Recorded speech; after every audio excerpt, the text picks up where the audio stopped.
আসসালামু আলাইকুম সুধী দর্শক, আপনাদেরকে আমন্ত্রণ জানাচ্ছি এজেড নিউজের পক্ষ থেকে। দর্শক, ক্রিয়েটিভ সমস্ত বিষয়গুলো নিয়ে আপনাদেরকে আমরা যে সমস্ত ধারাবাহিক প্রতিবেদনগুলো তুলে ধরার চেষ্টা করি, তারই ধারাবাহিকতায় আজকে আমরা তুলে ধরব XM18 কন্ট্রোলারের ফুল সেটিংস। মূলত আপনারা প্রত্যেকেই যারা জানতে চেয়েছেন ইতিপূর্বে যে XM18 বিভিন্ন ধরনের সেটিংসগুলো বাজারে ইউটিউবের মাধ্যমে সম্প্রসারণ করা হয়েছে, তার সেটিংসগুলো আপনারা অনেকাংশেই বুঝতে অসমর্থিত হয়েছেন।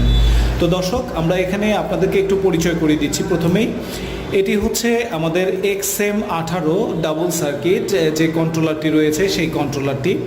দর্শক, এর সাথে আপনারা প্রায় সকলেই পরিচিত এবং এই কন্ট্রোলারটির সেটিংসের ভিডিওগুলো আপনারা সবসময় চেয়ে আসছেন। আমরা ইতিপূর্বে আপনাদেরকে প্রোগ্রাম সেটিংসটি পুরোপুরি তুলে ধরার চেষ্টা করেছি। আজকে আমরা আপনাদেরকে চেষ্টা করব XM18 কন্ট্রোলারটি কিভাবে আপনারা তারগুলো অর্থাৎ ওয়্যারিংয়ের কানেকশনগুলো করবেন সেই বিষয়ে। পুরো ভিডিওটি না টেনে মনোযোগ সহকারে যদি আপনারা দেখেন, তাহলে আপনাদের পক্ষে আর কারো সহযোগিতা নেওয়ার প্রয়োজন হবে না। আপনারা নিজেরাই তৈরি করতে পারবেন 10,000 ডিমের যে সকল ইনকিউবেটর রয়েছে, সেই ইনকিউবেটরগুলো নিজের বাড়িতে বসেই। এর জন্য আপনাদের কি প্রয়োজন হবে পর্যায়ক্রমে আমরা সবই আপনাদের জন্য তুলে ধরবো। তবে দর্শক, আবারও বলে নিচ্ছি, আমাদের চ্যানেলটি যারা সাবস্ক্রাইব করেনি তারা অবশ্যই চ্যানেলটি সাবস্ক্রাইব করবেন এ ধরনের ভিডিও পেতে। ভিডিওটি যদি ভালো লেগে থাকে তাহলে সেই ক্ষেত্রে অবশ্যই লাইক শেয়ার দিয়ে আমাদেরকে অনুপ্রাণিত করবেন। তো দর্শক, আসুন কথা না বাড়িয়ে আমরা পুরো সেটিংসে চলে যাই। আমরা জানি ফ্রন্ট প্যানেলে রয়েছে উপরে দুটি ডিসপ্লে ইউনিট, নিচে দুটি ডিসপ্লে ইউনিট। দুটো ডিসপ্লে ইউনিট, নিচের দুটো ডিসপ্লে ইউনিট হচ্ছে সেটিংসের জন্য, অর্থাৎ যেটি সেট করা থাকবে, আর উপরের দুটি ডিসপ্লে ইউনিট হচ্ছে আমাদের যে সেন্সরগুলো রয়েছে, এই সেন্সরগুলো যে সেন্সরের মাধ্যমে তাপগুলো ভেতর থেকে আমরা পাবো, অর্থাৎ ডিমের আশেপাশের পরিবেশটি কেমন ধরনের তাপমাত্রা ক্যারি করছে এবং আর্দ্রতা ক্যারি করছে সেটি হচ্ছে এখানে শো করবে। এবং এখানে মেনুগুলো কন্ট্রোল করার জন্য সেট, আপ, ডাউন এবং ওকে এই 4টি বাটন রয়েছে। তো আসুন, এখানে বেশ কয়েকটি ইন্ডিকেটর পয়েন্টার রয়েছে, যেমন ফ্যানের হিটিং অর্থাৎ হিটার 1, হিটার 2, আপ এবং ডাউন এই দুটো বাটনের সংযোগ সহকারে এখানে টার্নিংয়ের যে অপশন এবং ওয়েট অর্থাৎ হিউমিডিটির জন্য যে ইন্ডিকেটরটি সেটি রয়েছে, এবং যদি কোনো কারণে অ্যালার্ম প্রয়োজন হয় সেই অ্যালার্মের জন্য আপনার এই ইন্ডিকেটরটি এখানে অন হবে। তো আসুন, কিভাবে পুরো সংযোগটি করতে হয় আমরা আপনাদেরকে দ্রুত পর্যায়ে সেখানে নিয়ে যাই। দর্শক, আপনারা অনেকে প্রশ্ন করতে পারেন যে আমরা পুরো কানেকশনটি কেন করেছি। দর্শক, যেহেতু এই ভিডিওটি অনেক লম্বা হবে এবং সেই ভিডিওটিকে আপনাদের সুবিধার্থে ছোট করার জন্যই কিন্তু আমরা পুরো কানেকশনটিকে এখানে একসাথে কমপ্লিট করে দিয়েছি। তো দর্শক, আসুন আমরা এই বিষয়টিকে এখন আপনাদের সামনে একটু তুলে ধরার চেষ্টা করি। তো দর্শক, আমরা এখন সরাসরি চলে যাব ভিডিওটিতে এবং আমরা কিভাবে এই ওয়্যারিংগুলোর কানেকশন করেছি সেই বিষয়গুলো আপনাদের সম্পূর্ণ তুলে ধরার চেষ্টা করব। প্রথমে আমরা একটু পরিচিত হই পেছনের যে প্যানেলটি রয়েছে, এই প্যানেলে কোন তার কোথায় সংযুক্ত হবে সেই বিষয়গুলো নিয়ে একটু আপনাদেরকে তুলে ধরার জন্য। তো দর্শক, আমাদের এখানে প্রচুর পরিমাণে তার রয়েছে। তার মধ্যে আমরা এখানে যে দুটো সেন্সর রয়েছে, দর্শক আমরা প্রথমে আপনাদেরকে দেখানোর চেষ্টা করছি। এখানে যে দুটো সেন্সর রয়েছে, এইখানে প্রথম আমরা হিউমিডিটির যে সেন্সরটি রয়েছে সেটির কানেকশন করব। দর্শক, হিউমিডিটির জন্য আমাদের যে তারটি রয়েছে সেই তারটিতে 3টি তার আমরা পাবো।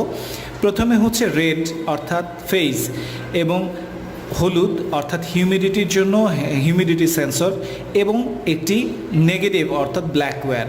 এই তারটিকে আমরা প্রথম লাল তারটিকে 1 নম্বরে, হলুদ তারটিকে 2 নম্বরে এবং কালো তারটিকে 3 নম্বরে অর্থাৎ গ্রাউন্ডে সেট করব এবং এখানে আমরা কানেকশন করে দিব। দর্শক, আমাদের হিউমিডিটির সেন্সরটি সেটির কানেকশন শেষ। আমরা এবার আমাদের টেম্পারেচার কন্ট্রোলারটির কানেকশন দিব। আমাদের এখানে টেম্পারেচার কন্ট্রোলারটি 4 এবং 5-এ এখানে সংযুক্ত হবে। আমরা 5-এ আমাদের লাল তারটি অর্থাৎ এখান থেকে ফেজ যেটি রয়েছে সেই ফেজটি কানেকশন করব এবং 4-এ আমরা কানেকশন করব আমাদের নেগেটিভ পোর্টটির কানেকশন। এই বিষয়টুকু যদি আমরা কমপ্লিট করে ফেলি সেক্ষেত্রে আমাদের সেন্সরের পুরো কাজটি 1 থেকে 5-এর মধ্যে কমপ্লিট হয়ে যাবে। দর্শক, উপরের সারিতে কিন্তু আমাদের অন্য কোনো তার সংযোগ নেই, এই বিষয়টি আমাদের প্রয়োজন হবে না। সেক্ষেত্রে আপনারা যদি কখনও এখান থেকে 12 ভোল্টের কানেকশন সংযোগ করতে চান তাহলে 7 এবং 8-এর মাধ্যমে আপনার 12 ভোল্টের কানেকশন সংযোগ করতে পারেন। তবে এখানে এই বিষয়গুলো যেহেতু প্রয়োজন হচ্ছে না, সেই ক্ষেত্রে আমরা আপনাদেরকে এই বিষয়টি আর দেখাচ্ছি না। তো দর্শক, চলুন এখন আমরা নিচের সারিতে সরাসরি চলে যাই। এখানে আমরা এতগুলো তার কি লাগিয়েছি।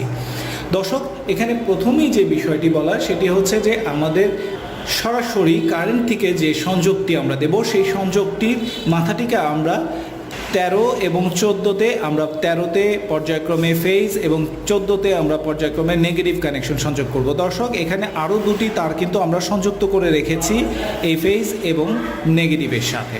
এখানে এই দুটি হচ্ছে সার্কুলার ফ্যানটি থাকবে ইনকিউবেটরের ভেতরে, সেটি একটি হতে পারে, একাধিক হতে পারে। কেননা আপনার ইনকিউবেটরটির ভেতরে সার্কুলেশনের জন্য কি পরিমাণ ফ্যান আপনি ব্যবহার করবেন, কোথায় ব্যবহার করবেন, সেই ফ্যানগুলো সবগুলো সংযোগ হবে 13 এবং 14-তে সরাসরি। কেননা এখান থেকে এই ফ্যানগুলো 24 ঘন্টাই কিন্তু চলতে থাকবে। এর ফলে ভেতরে যে তাপটি রয়েছে সেই তাপগুলো সম্পূর্ণ ছড়িয়ে পড়বে পুরো ইনকিউবেটরের ভেতরে। এরপরের যে কানেকশনগুলো, সেই কানেকশনগুলোর ব্যাপারে দর্শক আমরা আপনাদেরকে তুলে ধরার চেষ্টা করছি। আমাদের মূল কানেকশনটি অর্থাৎ ফেজ এবং নিউট্রাল যে কানেকশন 13-14-তে শেষ হয়ে গিয়েছে। এবার আমরা 15, এটি আপনারা দর্শক সবসময় খেয়াল রাখবেন, এখানে লেখা আছে কমন 15, অর্থাৎ এখানে যতগুলো কানেকশনের ফেজ যুক্ত হবে পরবর্তীতে সবগুলো ফেজের নিউট্রাল পাবে শুধুমাত্র 15 থেকে, অর্থাৎ কমন নিউট্রাল পজিশন হচ্ছে 15। আপনারা যে কোনো কমন নিউট্রাল এখান থেকে সংযোগ করতে পারেন। দর্শক, এখানে আমরা তিনটি তার সংযোগ করেছি। এক হচ্ছে টার্নিংয়ের নিউট্রাল, এক হচ্ছে আমাদের এক্সস্ট ফ্যান যেটি আমরা ব্যবহার করব সেই এক্সস্ট ফ্যানটির নিউট্রাল, এবং পাশাপাশি আমরা যে হিউমিডিফায়ারটি ব্যবহার করব এই হিউমিডিফায়ারটি যে কানেকশনটি আসবে সেই কানেকশনটি নিউট্রাল। আপনারা খুব সহজেই বুঝতে পারছেন যে এডিশনালি যতগুলো নিউট্রাল আছে সবগুলো কানেকশন হবে 15 নম্বরে। এবার আমরা 16-তে কানেকশন দেব আমাদের যে এক্সস্ট ফ্যানটি রয়েছে সেই এক্সস্ট ফ্যানটির পজিটিভ, অর্থাৎ ফেজটিকে আমরা 16 নম্বরে সংযুক্ত করে দেব। এতে করে যখন আমাদের মেশিনটি কোনো কারণে ওভার টেম্পারেচার হবে, সাথে সাথেই এই 16 নম্বরে সংযুক্ত করা ফ্যানটি চলতে শুরু করবে তাপমাত্রাকে তার কন্ট্রোলে অর্থাৎ নামিয়ে আনবার জন্য। এবং 17 এবং 18-তে রয়েছে লেফট এবং রাইট। আপনারা ভালো করে খেয়াল করবেন, লেফট 17 এবং 18 হচ্ছে রাইট। মূলত এই তার দুটো সরাসরি চলে যাবে আমাদের দুটো লিমিট সুইচে। দর্শক, আপনারা দেখতেই পাচ্ছেন আমরা একটি তারকে আপনাদের উদ্দেশ্যে এখন দেখানোর চেষ্টা করছি। যেমন 18 নম্বরে আমরা যে তারটি সংযোগ করেছি সেটি আমরা সরাসরি নিয়ে এসেছি লিমিট সুইচের পজিটিভ প্রান্তটিতে। দর্শক, খেয়াল করবেন 17 এবং 18 এই দুটি কিন্তু পজিটিভ, অর্থাৎ ফেজ কানেকশন। আপনারা এর জন্য একই ধরনের তার যদি ব্যবহার করেন সেক্ষেত্রে আপনাদের পরবর্তীতে বুঝতে সহজ হবে।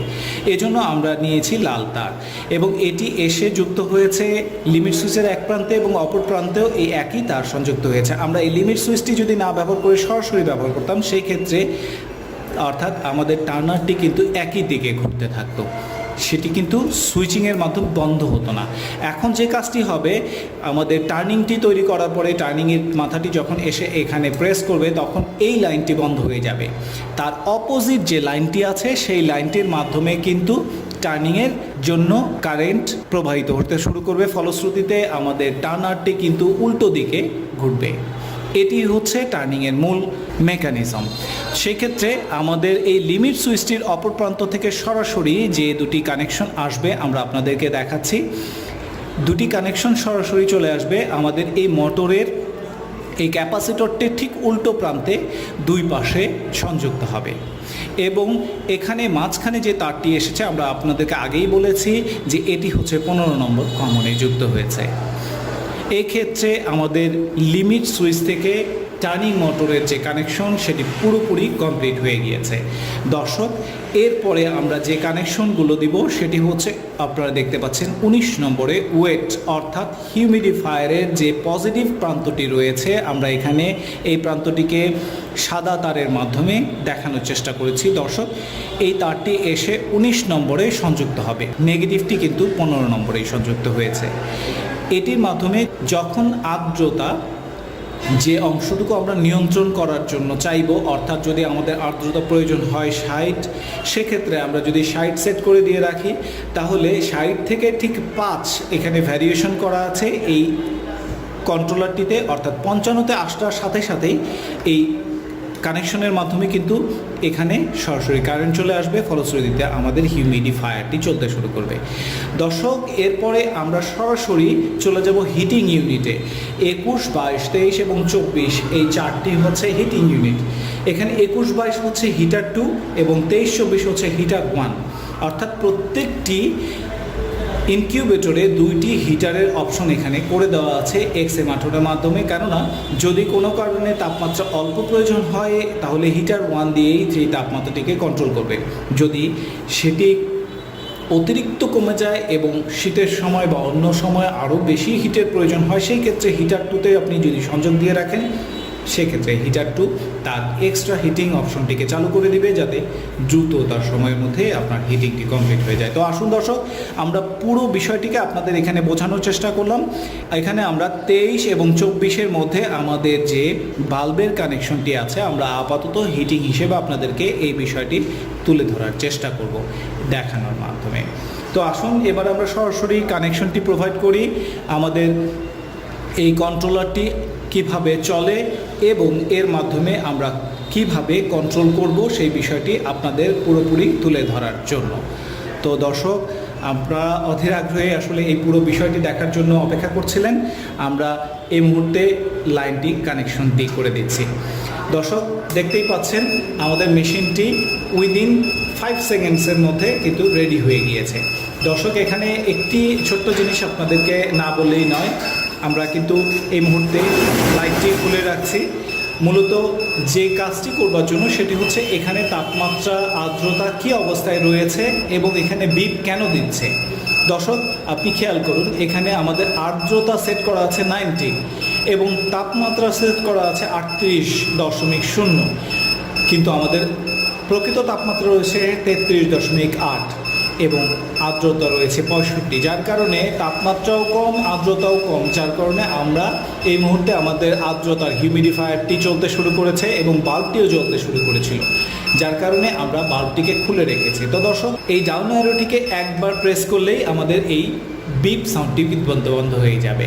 তো দর্শক, এখন আমরা একটু টেম্পারেচার সেট ভ্যালু এবং আর্দ্রতার সেট ভ্যালুগুলো চেঞ্জ করে নেই। সেট বাটনে একবার প্রেস করলে আমরা তাপমাত্রা পরিবর্তনের জন্য অপশন পাবো। সেই ক্ষেত্রে আমরা 37.7 সবসময় সেট করব, কেননা এটি হচ্ছে 100 ডিগ্রি ফারেনহাইট অথবা 37.7 ডিগ্রি সেন্টিগ্রেড স্কেলে বাচ্চা ফোটানোর জন্য আদর্শ। এরপর আমরা ওকে বাটনটিতে একবার চাপ দিব, এতে করে আমাদের এই হিউমিডিটির জন্য কত নিয়ন্ত্রণ হবে সেটি আমরা নিয়ন্ত্রণ করতে পারবো। আমরা সবসময় খেয়াল রাখবো এই জায়গাটিতে 60 থেকে 65 এটি ক্যারি করবার জন্য। সেই ক্ষেত্রে আমরা যখনই এটি 60-তে সেট করব, ওকে করে দিব, সেটি হয়ে যাবে আমাদের জন্য আদর্শ মান। আপনারা খেয়াল করবেন, এখনও পর্যন্ত কিন্তু আমাদের অ্যালার্ম এই বাতিটি জ্বলে আছে। কারণটি হচ্ছে আমাদের তাপমাত্রা কিন্তু এখনও 37.7 থেকে অনেক কম। দর্শক, এখন আমরা আপনাদেরকে বোঝানোর সুবিধার জন্য আমাদের বাতিটি অর্থাৎ বাল্বটি লাগিয়ে দিচ্ছি এবং আমাদের সেন্সরটি বাল্বের কাছে আমরা রাখছি। এতে করে কি ঘটে আমরা এবার একটু দেখার চেষ্টা করব। দর্শক দেখুন, এই মুহূর্তে বিপ সাউন্ড কিন্তু যতই তাপমাত্রা বাড়তে শুরু করেছে, কমতে শুরু করেছে বিপ সাউন্ডটি। আলটিমেটলি 37.1-এ আসার সাথে সাথেই কিন্তু বিপ সাউন্ডটি কমে গিয়েছে এবং আপনারা এখানে দেখবেন যে এক্সস্ট ফ্যানটি কিন্তু চলতে শুরু করেছে। কেন? কারণ আমাদের তাপমাত্রা কিন্তু অলরেডি আমাদের 38.1-এর ঊর্ধ্বে উঠে গিয়েছে এবং যখনই এই তাপমাত্রাটি আবার কমতে শুরু করবে তখন আমাদের এক্সস্ট ফ্যানটি কিন্তু বন্ধ হয়ে যাবে। দর্শক, আপনারা একটু ভালো করে খেয়াল করে দেখবেন, আমরা এই মুহূর্তে সেন্সরটি কিন্তু এক্সস্টের সামনে ধরেছি, যার কারণে কিন্তু আমাদের এখানে দেখুন তাপমাত্রা কমার সাথে সাথেই আমাদের এক্সস্ট কিন্তু বন্ধ হয়ে গিয়েছে এবং আমাদের এখানে যে তাপটি এই মুহূর্তে আছে সেটি কিন্তু যথেষ্ট, অর্থাৎ 37.6, 37.5-এ আসার সাথে সাথে আবার তাপমাত্রাটির জন্য বাল্বটি কিন্তু জ্বলতে শুরু করে দিয়েছে। মাত্র ফ্র্যাকশন করা আছে 0.2, যার কারণে আমরা এখানে তাপমাত্রার পার্থক্য খুব অল্পতেই আমাদের ফ্যানটি চলতে শুরু করেছে এবং বন্ধ হচ্ছে। দর্শক, এই ফ্যানটি কিন্তু জ্বলছে এবং বন্ধ হচ্ছে, আপনারা খেয়াল করবেন এখানে কিন্তু আমাদের এই ফ্যানটি কন্টিনিউয়াস চলছে, কারণ এটি হচ্ছে একজস্ট নয়, এটি হচ্ছে সার্কুলার ফ্যান এবং এর মাধ্যমে কিন্তু কন্টিনিউয়াস আমাদের এই ফ্যানটি চলতে থাকবে এবং যখন প্রয়োজন হবে লাইট জ্বলবে, অর্থাৎ হিটারটি চলবে এবং আবার হিটারটি বন্ধ হয়ে যাবে। তো দর্শক, এখানে আমরা আরেকটি বড় বিষয় আপনাদের উদ্দেশ্যে তুলে ধরার চেষ্টা করব, সেটি হচ্ছে আমাদের এখানে এই মুহূর্তে আমরা যে কাজটি করব সেটি হচ্ছে আমাদের টার্নিং মোটরটি আমরা কিভাবে সেট করব, চেক করব। আপ বাটনটি আমরা প্রেস করে যদি ধরে রাখি, দর্শক খেয়াল করবেন আমাদের টার্নিং মোটরটি কিন্তু ঘুরতে শুরু করে দিয়েছে। এই টার্নিং মোটরটি আমরা যদি আপ বাটনটিকে ছেড়ে দিই, সেক্ষেত্রে মোটরটি ঘোরা বন্ধ হয়ে গিয়েছে। আবার যদি আমরা টার্নিং মোটরটি ঘোরাতে চেষ্টা করি, দেখুন আপ বাটনটি আমরা প্রেস করে রেখেছি, কিন্তু এখানে আমাদের মোটরটি কিন্তু উল্টো দিকে ঘোরা শুরু হয়েছে, যার কারণে আমরা টার্নিংটি কিন্তু উল্টো দিকে হবে। ঠিক এই কাজটি আমাদের মেশিন অটোমেটিক্যালি করবে প্রতি 90 মিনিট পর পর এই লিমিট সুইচে যখন এসে আমাদের সুইচিংগুলো হবে। তো আর দর্শক, আপনাদের বোঝার সুবিধার জন্য আমরা এই বিষয়টিকে একটু পরিবর্তন করে দেখানোর চেষ্টা করছি। আমাদের এখানে সেট এবং ডাউন বাটনটি প্রেস করাতে F1 মেনু চলে আসছে, যেখানে আমাদের এটি সেট করা আছে 90 মিনিট। আমরা এটিকে দ্রুত সময়ের মধ্যে 1 মিনিটে পরিবর্তন করে দিব, অর্থাৎ প্রতি 1 মিনিট পর পর আমাদের এই টার্নিংটি হতে থাকবে এবং এই ক্ষেত্রে আমরা কি পরিবর্তন হয় সেটি আপনাদেরকে পুরোপুরি তুলে ধরার চেষ্টা করব। এর বাকি যে মেনুগুলো রয়েছে সেই মেনুগুলো আমরা আপাতত আপনাদের সামনে আর আজকে তুলে ধরছি না, কেননা আপনারা এই বিষয়গুলো অবগত আছেন। দর্শক, এই মুহূর্তে আমরা আপনাদেরকে বাল্বটি খুলে আপাতত যে জিনিসটি দেখানোর চেষ্টা করছি সেটি হচ্ছে আমাদের এই টার্নিং মোটরটি কিন্তু অলরেডি আপনারা দেখছেন ঘুরতে শুরু করেছে। এখন যদি আমরা টার্নিং মোটরটিকে বন্ধ করতে চাই, তাহলে লিমিট সুইচে আমরা যদি একবার প্রেস করে ধরি, তাহলে অটোমেটিক্যালি আমাদের কিন্তু টার্নিং মোটরটি বন্ধ হয়ে গিয়েছে। দর্শক, আপনারা দেখতে পাচ্ছেন আমাদের টার্নিং মোটরটি এখন চলছে এবং এক্ষেত্রে আমরা এটিকে 1 মিনিট সেট করে দিয়েছি এবং প্রতি 1 মিনিট পর পর সে অটোমেটিক্যালি টার্ন হতে থাকবে এবং আমরা মাঝখানে ইন্টারভ্যাল টাইমটিকে আমরা সেট করেছি 10 সেকেন্ড এবং আমাদের এই লিমিট সুইচে প্রেস করার পরে সে 10 সেকেন্ড পর্যন্ত ওয়েট করবে। আমরা জাস্ট এখন টার্নিং হয়েছে, টার্নিংয়ের পরে যখনই এটি 10 সেকেন্ড অপেক্ষা করবে, তারপরে আবার ঘুরতে শুরু করবে অপোজিট ডিরেকশনে। দর্শক, দেখতে পাচ্ছেন আমাদের টার্নিং অলরেডি হচ্ছে। সেক্ষেত্রে আমরা লিমিট সুইচে একটা প্রেস করলে আপনি দেখতে পাচ্ছেন এই লিমিট সুইচটি আমার কাজ করছে না। এখান থেকে আমার এই লিমিট সুইচটি প্রেস করার সাথে সাথেই কিন্তু আমাদের টার্নিং মোটরটি তার ঘোরা বন্ধ করে দিয়েছে এবং এই লিমিট সুইচটি 10 সেকেন্ড পরে অটোমেটিক্যালি সুইচ ওভার হয়ে যাবে এবং যখন আবার আমার অপর লিমিট সুইচটিকে প্রয়োজন হবে, সেই ক্ষেত্রে উল্টো দিকে ঘোরা শুরু হবে অটোমেটিক্যালি। সেক্ষেত্রে সুইচিংটি অন্য একটি লিমিট সুইচে চলে যাবে। আপনারা খেয়াল করবেন, আমি কিন্তু এই লিমিট সুইচটিকে এই মুহূর্তে চাপ দিয়ে সুইচটিকে অন করে রেখেছি, যেটি এই মুহূর্তে এই লাইনটিকে অফ করে দিয়েছে। 10 সেকেন্ড থেকে 15 সেকেন্ড আমাদের ওয়েট করতে হবে, যেহেতু আমরা টাইমটিকে এখন অ্যাডজাস্ট করে নিয়েছি। তো দর্শক, আসুন আমরা সে পর্যন্ত অপেক্ষা করি। দেখুন দর্শক, অলরেডি আমাদের এখানে আপ বাটনটি জ্বলে উঠেছে এবং আপ বাটনটি জ্বলে উঠেছে, অর্থাৎ উল্টো দিকে টার্নিং হচ্ছে। দেখুন, এখন আমি এটি ছেড়ে দেওয়ার পরে কিন্তু ঘুরছে। আমরা এখানে অপোজিট যদি চাপ দিয়ে ধরতাম, তাহলে সেই ক্ষেত্রে কিন্তু লিমিট সুইচটি বন্ধ হয়ে যাবে। তো দর্শক, পুরো কানেকশনটি কিভাবে করতে হয় এবং আপনারা এই মেশিনের মাধ্যমে কিভাবে একটি কমপ্লিট অটোমেটিক ইনকিউবেটর তৈরি করবেন, সেই বিষয়টা কিন্তু আপনাদের সামনে তুলে ধরার চেষ্টা করলাম। ভিডিওটি যদি আপনাদের ভালো লেগে থাকে, তাহলে অবশ্যই শেয়ার করে অন্যদেরকে ইনফরমেটিভ ভিডিও হিসেবে আরও বেশি জানার জন্য ছড়িয়ে দিন। আমরা আপনাদেরকে এই ধরনের নতুন নতুন ভিডিওগুলো নিয়মিত দেওয়ার চেষ্টা করব। ভালো থাকবেন, সুস্থ থাকবেন এবং অবশ্যই আপনাদের চাহিদাগুলো আমাদের লিখে জানান। আসসালামু আলাইকুম।